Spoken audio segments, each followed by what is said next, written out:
Hello, my name is Bertrand, and welcome to another episode of PowerEdge SoundBytes.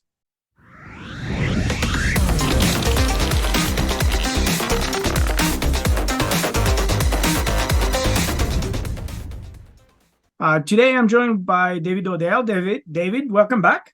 Great to be back. Last week we kind of talked about, in our previous episode, we talked about RAG, and we talked about why the need for RAG and what RAG is. But today we thought we'd do a little bit of a deep dive into the various components and into how RAG works, because there's a lot to say. There's a lot to say there, and we felt that it was worth having its own episode. So, do you want to walk us through some of the components of RAG, and then we'll get into how it works and how do we ingest data into RAG, but also how do we perform query on RAG.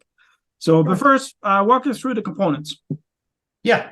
Before we do that, let me share my screen real quick. Sure, and what we'll do is we'll talk about how RAG fits into the other four major deployment patterns, and that'll explain why kind of RAG exists, and it also explains why we're using some code that the other deployment patterns don't use, which is a little bit more common. So give me one second.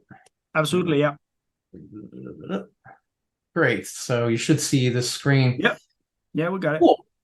Right. So if we look, we've got four major deployment patterns here. Let's go from left to right. So pre-trained model. This is your off-the-shelf pre-trained model you would grab from the Hugging Face or any other like ChatGPT, perhaps. Pre-trained models include Llama, Falcon, BERT, Bloom. There's just dozens and there's thousands of homebrewed variants of those. If we look at the next one, model augmentation, that basically is taking a pre-trained model that our company or me or I or somebody, the guy in the trenches doesn't have to actually mess with. All we're going to do is take our domain-specific knowledge base and kind of give it a voice with the LLM model. Mm-hmm. The LLM model will not actually have the data inside of its model. It won't have our private knowledge base data inside of it, but it will be able to go and retrieve the data and augment the prompt with and generate a response. And that's where we get the name Retrieval Augmented Generation. So let's keep going real quick. Fine tuning. That's where we can take a pre-trained model, again, off the shelf, and now we're going to actually change the data inside of the model. And that data could be data from a knowledge base. However, it's going to be a lot more structured, like database data, CSV, JSON data is in this example right here. Whereas our model augmentation data is going to be very random, unstructured data. It could be audio, video, it could be PDF files, HTML files, all kinds of different unstructured data. And it could also be in very different locations as well. It may not be in or accessible through a database, through querying it through a database. So fine-tuning and model augmentation are distinctly different in the data set that they pull their data from. So let's move on to from scratch model training. That's where you take your raw training, your data set, and you actually make a new model based on that. Now, as we go from left to right, these deployment patterns get increasingly more difficult, increasingly costly with time and human resources. So we at Dell kind of decided that this area right here would be the sweet spot: model augmentation and fine tuning. And so there's so much buzz about RAG. Is one of the bigger reasons that it has a very low point of entry. Essentially, you don't have to have a whole lot of sophisticated hardware, a whole lot of data scientists or engineers to set something up to get running with generative AI and use your own private data. So and fine tuning is an interesting one because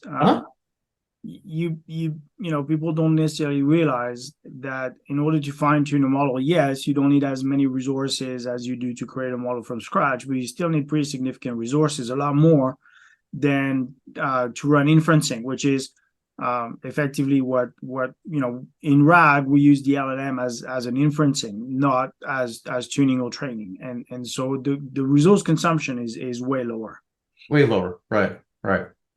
Can be way lower. If you blow this out, you can really spend some time and money on this, but sure, fine tuning would take a much greater resource base for that. Mm-hmm. So here's the reference diagram I put together for Retrieval Augmented Generation, RAG. And let's just kind of step through these pieces right here. This first piece up to our upper left, this is where we take our domain-specific knowledge base, we split it up into chunks, and this could be HTML pages, PDF documents, all kinds of stuff. Whatever it is, whatever that content is, it's got to be broken up into text at some point. And that text has to be intelligently split up. We don't want to break up certain words. We don't want to break up the word break into BR and then EAK. We want to break up the word break as a full word. We also don't want to break up entire sentences in some cases. So the way that we split is there's some parameters that you can use, that you can tweak perhaps to optimize your RAG deployment. And we'll show that in the code in just a little bit. So there's a splitting process, and then there's an encoding process. The encoding process is very important because we're taking sentence, semantic, contextual data and converting it into identification numbers that are called tokens. And we place those tokens into a vector database. And the reason why it's called a vector database is because we're take a sentence, for example, or rather, let's think about a pixel image where you have each pixel on an image has two features. It has the feature of color or shade, a value, and it also has a location in that image. Well, that's the same thing with a sentence. You have words in the sentence that have value and location as well. If a mathematical object that works really well in, I wouldn't say, let's see, that GPUs handle really, really well are vectors that have location and value. So as you encode these sentences into vectors, you can now begin to compare vectors as in locations and values. So I don't want to get too far in the weeds, but the closer your vector value is of a sentence to another sentence, the more likely that the probability is higher that those sentences are related. And that's how we can actually build a language model, is we can predict the next word or the next sentence because mathematically I've analyzed millions of other sentences, and this happens to be the pattern that's building in this new sentence that I'm making. Anyhow. Yeah. So that's the first chunk up there. If we take a look at this portion here, this is where we take this library called LangChain, which is what I've referred to before as a Swiss Army knife of an LLM, of natural language processing, and other things you can do, but certainly in LLMs. The LangChain library allows you to do the splitting, the encoding. It does the retrieval. So what happens is that the user sends in a prompt. It actually doesn't go to the LLM yet. It goes straight to the LangChain library. The LangChain library queries the vector database for similar related content to the prompt. It then goes one step further and it gathers all the chunks that it thinks are relevant, and then it ranks those so that only the best relevant chunks are at the top. And then it takes those chunks. Now, when I say chunks, it could be a paragraph, it could be sentences, it could be anything up to say about, I want to say 4K of text, which is quite a bit. At least in the Llama model, you have about a 4K, let's say a 4K context window. So it takes all that information, adds the prompt to it, and then it gives it to the LLM. So now the LLM not only has the initial prompt, it also has the relevant information that has already been retrieved for it. Now all the LLM has to do is analyze that information and come up with a human-like voice and an accurate response. It already has some very accurate information from the retrieval process, but now it has to take that, has to kind of use its brain to take that and analyze it into a human-like manner, a human-like response. And that's our portion down here. So those are the three main pieces of any RAG or basic RAG process. And LangChain is an open source. It's an open source library that has been growing so quickly over the last couple of months. It's absolutely insane with new chains being created, almost daily. One of the interesting things that we're seeing is that probably 80 to 90% of the RAGs out there or tutorials on RAGs are based on the information store being a vector database. Well, we're for very good reasons. One, it's easy to kind of set up and get going. As you said, there are a lot of chains within LangChains that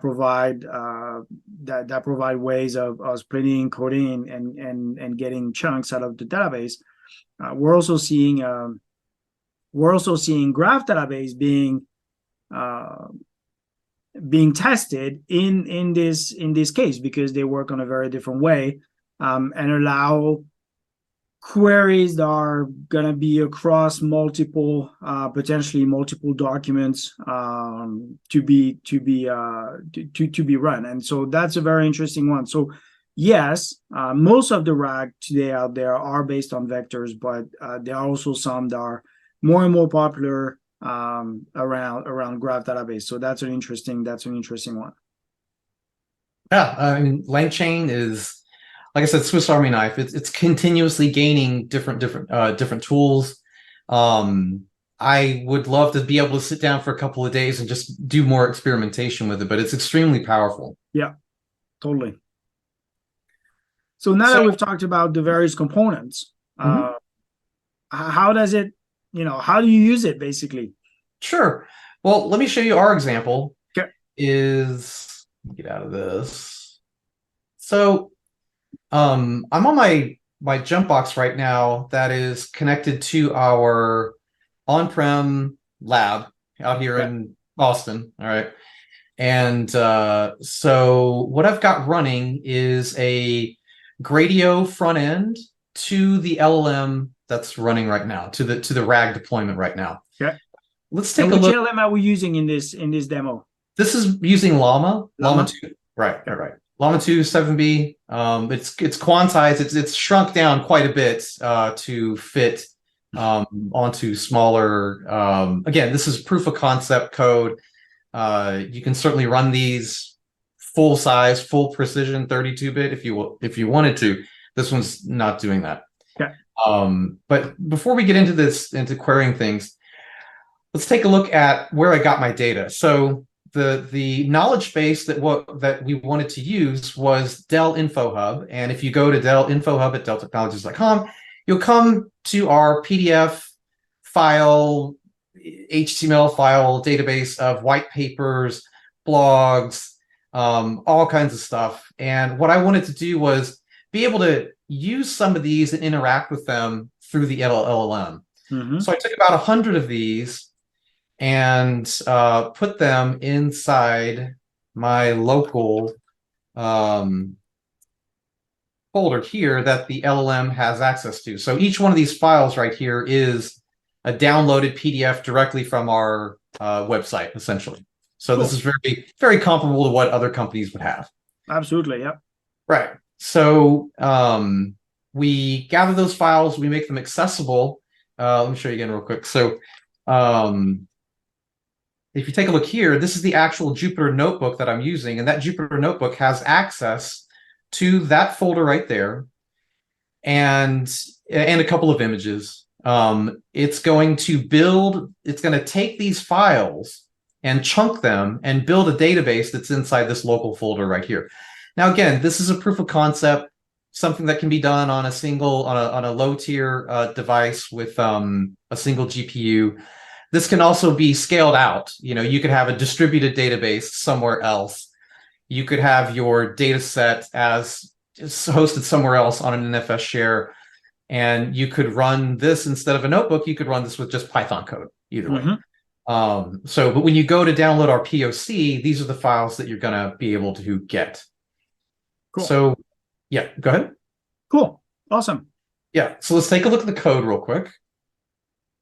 And if we scroll up, if you do go to our GitHub and download this is what you'll see. It's thoroughly documented.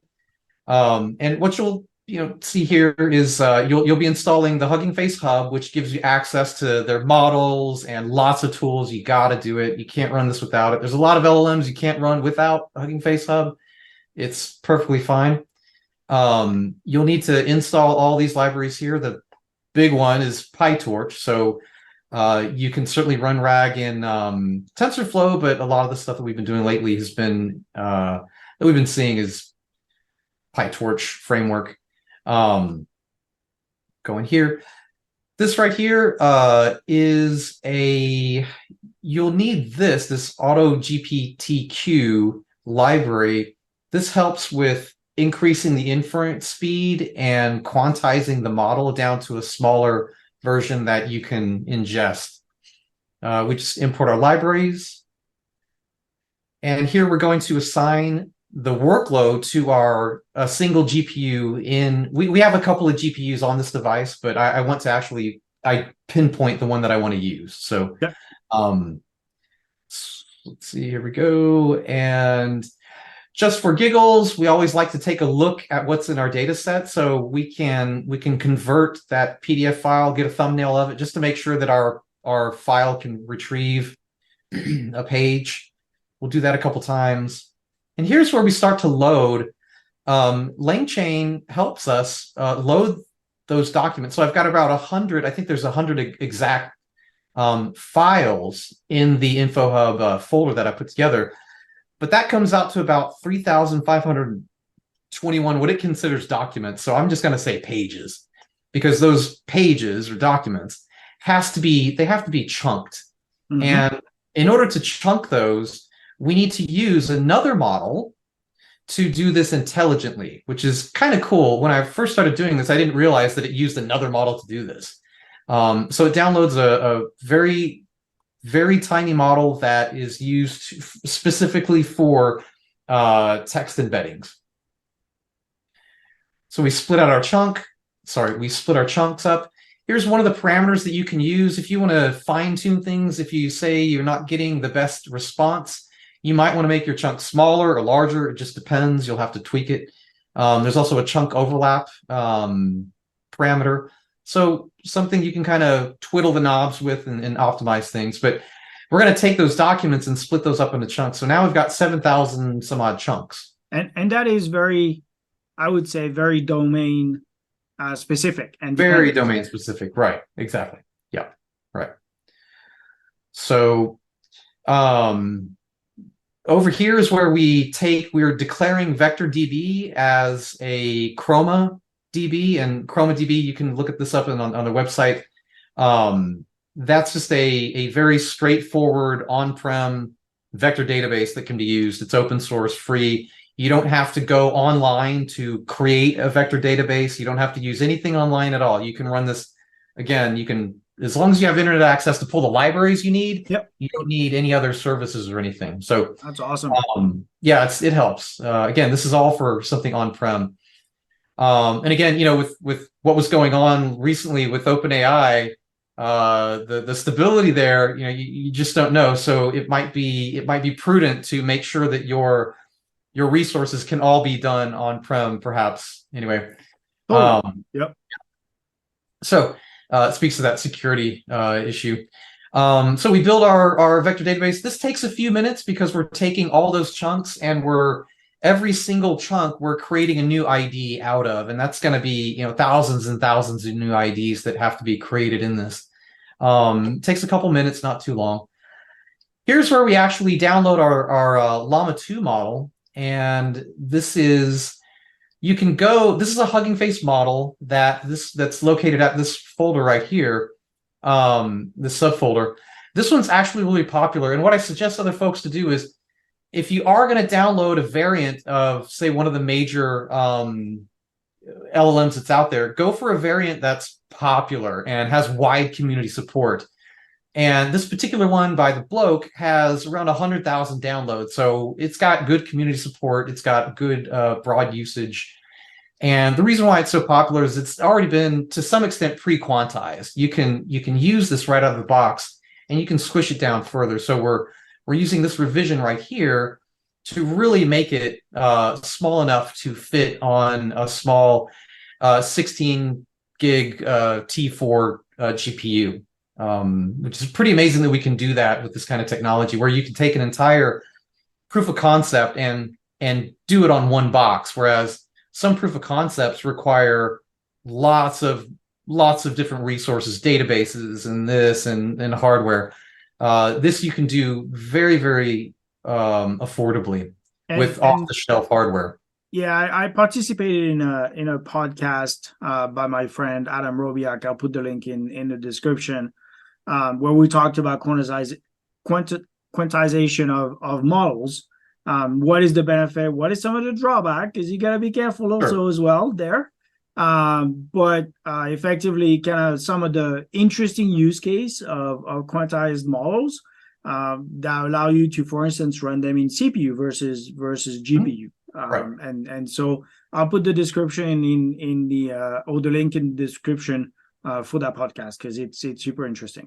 Yeah, definitely. And that speaks to the whole democratization of generative AI and AI in general, which is it's great. We would never be where we're at right now without a lot of people getting involved in this. So as this is running, I thought I would just throw this picture in there just to kind of give folks a look at what this looks like to the GPU to the GPU utilization as it's being requested to do some work. So as it's being as you query the LLM, you'll get like a little spike. Mm-hmm. And as it's creating the vector database, you'll also get a little spike right there. So you can kind of keep an eye on. Otherwise, the GPU is not utilized a whole lot, although the LLM memory is in the GPU. Anyhow, we don't need to worry about text streaming. That's just that. So we're going to build a pipeline. So a Hugging Face pipeline allows you to directly access the model via API calls. You can't just, the model is a collection of files that you have to have some sort of API front end to work with. So this is comparable to, say, how you're accessing ChatGPT online. You go through some API interface. And this is the interface that's being set up right here. So we'll actually interact with our Llama model through this pipeline. And we need to establish a prompt template so that we can give the model an idea of how it's going to behave and what tone and sentiment we want to receive back from the model. If we just ask a blank question, it doesn't know how best to give us an answer. So if you give it a default prompt and let it know how you want to get your response, for example, you are a helpful, respectful, honest assistant. So we've now given it some context. Oh, I'm an assistant. So when I respond, I need to respond in a manner that's assistive. Right? So and there's some more instructions right there. Like, I don't want to respond in a manner of a mad, angry pirate. I want to be the helpful assistant. So, so having a prompt template helps a great deal with fine-tuning that behavior of response. Here's where we build our first chain here. So this is a QA chain with LangChain. And what this does is it combines the LLM, combines the things that we retrieved, and sorry, right here, we grab those. It's easier to explain it this way. We take the prompt, then we go retrieve things from our vector database, and then we feed them to the LLM. That's essentially what this chain does right here. It links everything together, and in this case, it goes in that order. And here's our first prompt right here. And anyhow, these are just prompts. Let's go to the UI real quick, because this is all pretty. Yeah, because that's what we want to see. Right. So the UI is a Gradio UI, and it's not terribly difficult to set up. But if it's your first time, you're going to need a couple of days to twiddle with it. But it's you only have to install a couple of libraries, and you will build a new chain well, at least I had to build a new chain. And again, we're in this case, instead of just shooting prompts at it, we wanted to have a conversation with it. And having a conversation with something, just like you and I, we remember what we just said, like 5 seconds ago, and I can continue the conversation by bringing that information back to the front, back up in front of into the forefront of the conversation. I guess we could say that. So there is a bit of tuning you need to do by assigning its memory. So it needs to understand that it has a chat history. It needs to be able to look up that chat history and keep an eye on that memory. So there is an amount of buffer memory that you do assign to it.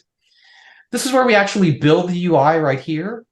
And that's just, bits and pieces. So what Gradio will do is it'll give you a URL to run locally on that machine. So this URL is one of our internal lab IPs, and it's running right here.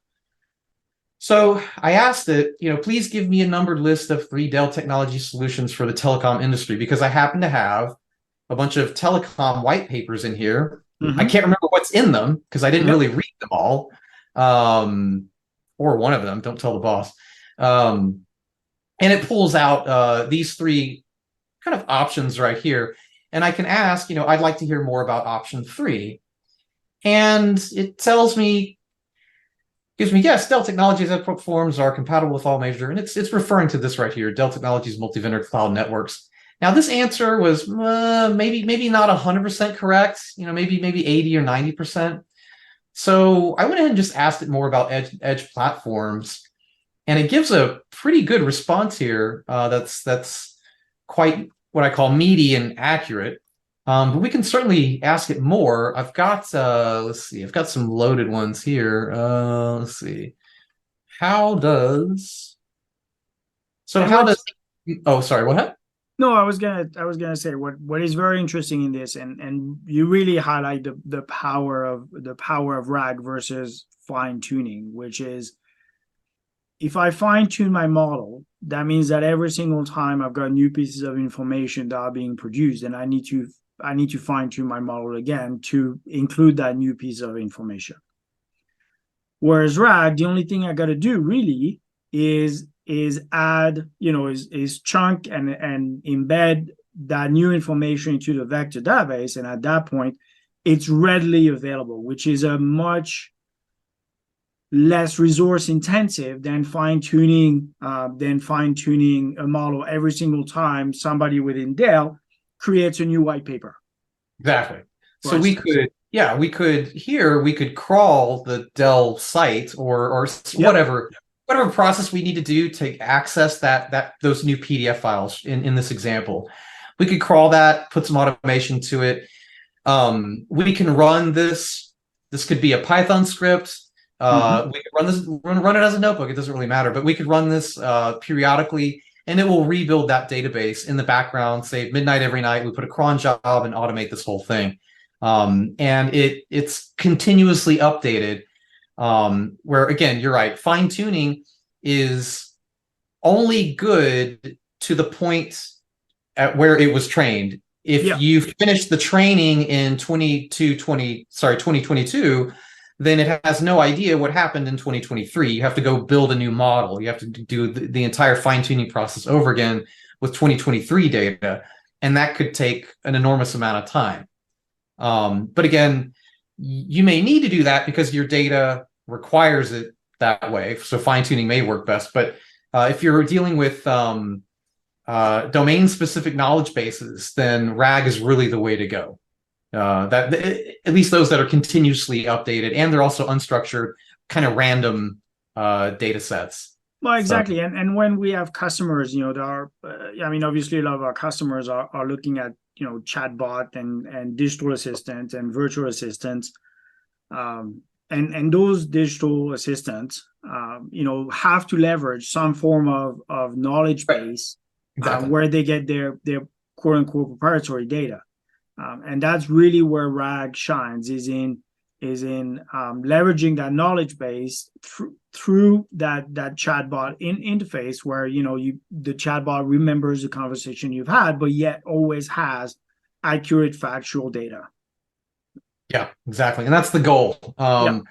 And that with RAG, again, if you're using a small quantized model, you may need to tweak it a little bit. You may have to adjust it to get it to where it answers. Because you can see here, it's the model that I've got right here. Again, this is a POC.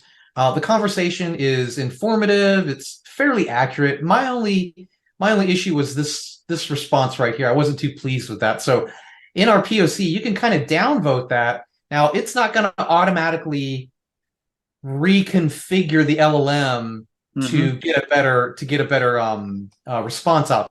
The downvote right here is for the customer to take that data and analyze at a later date. So this is not a POC where you've got active improvement. So anyhow, so how does Apex, let's ask it another question real quick. How does Apex block storage support multiple availability zones? This is very specific. Let's see if it can answer it. Let's see. Good question. Well, first, let me tell you about Apex supports multiple. However, I can't tell you exactly how it does it because, unfortunately, the piece of documentation doesn't contain that information. It seems to only discuss features related to scalability and availability, and then how it actually utilizes multiple AZ zones. All right. Well, that's fine. The great thing about this is that the LM hasn't tried, and again, that's one of the value of RAG, is that the LM hasn't tried to make up the answer. It just it's being very honest. The context that he needs, right? And based on the prompt that you've given, it knows that if it doesn't know the answer, it's just going to tell you that he knows the answer, and he does it, in a virtual assistant kind of tone. Right. Let's see. So what else do I have? I don't know if this would be it. And again, I'm just kind of making stuff up here. Let's see. Which PowerEdge server is best suited for AI use cases? Don't know. Let's see. Random question. PowerEdge R7 is ideal for us to use. Excellent price performance. Now, it could not have gotten that from the Llama 2 model. There's no way. Right. Yep. This is only from the white papers and stuff that we had given it. Out of 100 white papers, there were probably maybe 3 or 4 that might bring up this particular one. So I would say this answer is probably fairly correct. Yeah. But yeah, as you can go down the rabbit hole with this. As I've been experimenting with it, I've gotten some really amazing responses and some doozies, in our POC, you can kind of click here. Like if you click on this example here, it's a preloaded example. You can throw it in there, see what it does. You can also click this preload example that only the LLM would know. So the PDF data set does not know anything about cats, and nor the LLM does not know anything about PowerScale cloud pools. So it's a fun, interesting little dive that you can take, and it's fun to converse with it and see. So it looks like it's might be still in, it might still want to talk about Apex block storage at this point. It may not want to talk about cloud pools, but you can ask again. And what I've learned is like asking again sometimes helps. Yeah, there we go. Okay. So again, tweaking it is definitely something to work on, but this POC will definitely help those who want to get their feet wet in this. They'll get the basic learning. They'll shake out the bugs of their on-prem system, and they can take something like this, experiment with it, show it to their management, and show that we can do this. We can scale this out. It works for extremely low investment cost to get this up and running. Cool, David. Thank you for kind of walking us through the various components and then showing it, RAG in action. Over those 2 episodes where we've covered RAG, any last comment, any last thoughts? Other than if you want to get this material, please by all means go to our generative AI repo inside of our Dell examples repo, and that's located at this website here, GitHub/Dell-examples. click in our repositories, and you'll see the generative AI repository, and you'll see this exact POC right there. And there's that Python, that notebook right there that you can grab Cool. with all the files. And yeah, you'll run it exactly like I ran it right there. There's some PDFs included. And yeah, I guess just give it a shot. Thank you. Thanks for all of that purchase information on RAG. I think it's a very interesting topic and very top of mind these days. There are a lot of blogs out there. There are a lot of videos out there on RAG, but I thought it would be interesting to kind of show it. And show it in action, and a location where, as you said, everybody can go into our Dell GitHub and download it and basically play with it, whether they want to use our PDF or whether they want to use their PDF. Or just swap them out, or put their really PDFs matter. in. Yeah, they can put their they can put whatever PDFs they want in that folder. It'll scan, and yeah. Cool. Awesome. Well, David, thank you so much for joining me again. My pleasure. Yeah, have a great day. All right, thank you so much. Thanks.